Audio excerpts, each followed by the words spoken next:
चुनाव आयुक्त और अन्य निर्वाचन आयुक्तों की नियुक्ति के प्रावधानों वाले विधेयक को लेकर सरकार और विपक्ष के बीच तनातनी का माहौल है।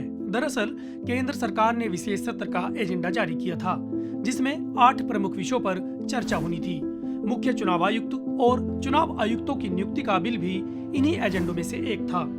सत्र का एजेंडा जारी होने के बाद विपक्षी गठबंधन ने केंद्र के इस कदम को सुप्रीम कोर्ट के आदेश के खिलाफ बताया था। आरोप लगाया था कि केंद्र चुनाव आयोग जैसी संस्था को अपने नियंत्रण में करना चाहती है। हालांकि 18 सितंबर से 22 सितंबर तक चले संसद के विशेष सत्र में इस बिल पर भी चर्चा होनी थी, लेकिन नहीं हुई। तब सरकार ने अचानक से महिला आरक्षण बिल पेश कर दिया और घोषित एजेंडे पर कोई बात आगे नहीं बढ़ाई। खैर, वापस मुद्दे पर लौटते हैं। चलिए जानते हैं कि आखिर यह बिल क्या है, सुप्रीम कोर्ट का इसके बारे में क्या आदेश है और इसको लेकर विवाद क्यों है।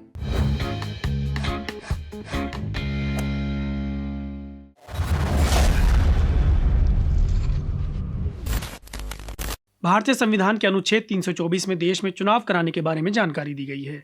इसमें बताया गया कि चुनाव कराने की जिम्मेदारी चुनाव आयोग की है। चुनाव आयोग एक संवैधानिक निकाय है। इस अनुच्छेद में मुख्य चुनाव आयुक्त और चुनाव आयुक्तों की नियुक्ति का अधिकार राष्ट्रपति को दिया गया है।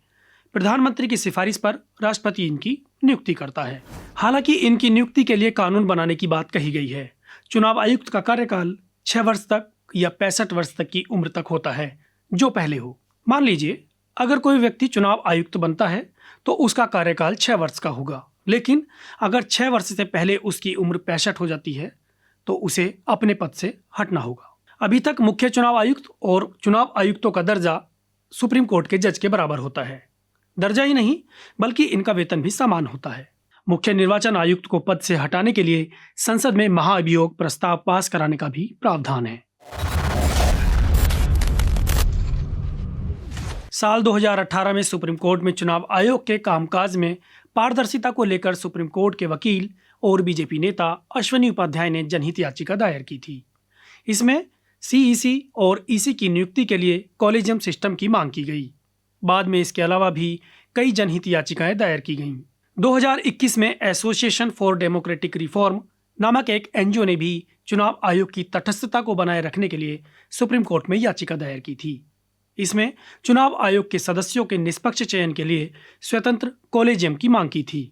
एडीआर की याचिका में मांग की गई थी कि 2015 में जारी लॉ कमीशन की रिपोर्ट संख्या 255 के सुझाव के अनुसार या मई 1990 में जारी दिनेश गोस्वामी कमेटी की रिपोर्ट के अनुसार अथवा 1975 में जारी जस्टिस टारकुंडे कमेटी की रिपोर्ट के सुझावों के अनुसार मुख्य चुनाव आयुक्त और चुनाव आयुक्तों की नियुक्ति की जाए। उपयुक्त सभी कमेटियों में लगभग कॉलेजियम सिस्टम या सिलेक्शन कमेटी बनाने का सुझाव दिया गया था। जस्टिस टारकुंडे कमेटी की रिपोर्ट में सुझाव दिया गया था कि चुनाव आयोग के सदस्यों की नियुक्ति एक कमेटी के सुझाव पर राष्ट्रपति करेंगे। कमेटी में प्रधानमंत्री, नेता प्रतिपक्ष और चीफ जस्टिस ऑफ इंडिया को शामिल करने की बात कही गई।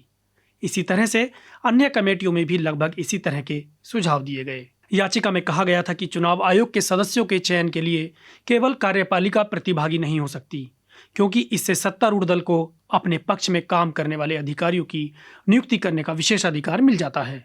इसके बाद सभी याचिकाओं को एक करके सुप्रीम कोर्ट की संविधान पीठ ने फैसला सुनाया था। 5 जजों की संविधान पीठ ने फैसले में कहा कि मुख्य चुनाव आयुक्त और चुनाव आयुक्तों की नियुक्ति 3 सदस्यीय समिति की सिफारिश पर की जाएगी, जिसमें प्रधानमंत्री, एक नेता प्रतिपक्ष और चीफ जस्टिस ऑफ इंडिया शामिल होंगे। Justice KM. जोसेफ ने कहा कि लोकतंत्र को बनाए रखने के लिए चुनाव प्रक्रिया की निष्पक्षता बनाए रखी जानी चाहिए, नहीं तो इसके अच्छे परिणाम नहीं होंगे। उन्होंने कहा कि वोट की ताकत सुप्रीम है, इससे मजबूत से मजबूत पार्टियां सत्ता से बाहर हो जाती हैं, इसलिए चुनावी प्रक्रिया का स्वतंत्र होना जरूरी है। आगे सुप्रीम कोर्ट ने कहा कि संविधान निर्माताओं ने पार्लियामेंट पर यह छोड़ा था कि वह चुनाव आयोग के सदस्यों की नियुक्ति करें, लेकिन 70 साल बीत जाने के बाद भी अभी तक कानून नहीं बनाया गया है। सुप्रीम कोर्ट ने सरकार को कानून बनाने का भी निर्देश दिया। सुप्रीम कोर्ट के फैसले के बाद इसी साल संसद के मानसून सत्र में मोदी सरकार ने राज्यसभा में चुनाव आयोग के सदस्यों की नियुक्ति से जुड़ा बिल पेश किया, जिसमें मुख्य चुनाव आयुक्त और चुनाव आयुक्तों की नियुक्ति के लिए सिलेक्शन कमेटी की बात कही गई। इस कमेटी के अध्यक्ष प्रधानमंत्री होंगे। इसमें विपक्ष के नेता और एक केंद्रीय मंत्री सदस्य के रूप में शामिल होंगे।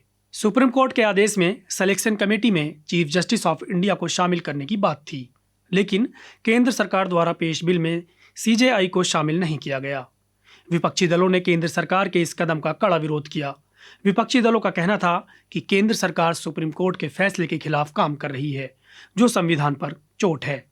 दिल्ली के सीएम केजरीवाल ने बिल का विरोध करते हुए एक्स पर लिखा, प्रधानमंत्री देश की सुप्रीम कोर्ट को नहीं मानते। उनका संदेश साफ है कि सुप्रीम कोर्ट का जो आदेश उन्हें पसंद नहीं आएगा, वो संसद में कानून लाकर उसे पलट देंगे। मुख्य चुनाव आयुक्त और चुनाव आयुक्तों की नियुक्ति सिलेक्शन कमेटी करेगी। सिलेक्शन कमेटी के अध्यक्ष प्रधानमंत्री होंगे। इसके अलावा विपक्षी पार्टी के नेता और एक केंद्रीय मंत्री शामिल होंगे। केंद्रीय मंत्री का चुनाव प्रधानमंत्री द्वारा किया जाएगा।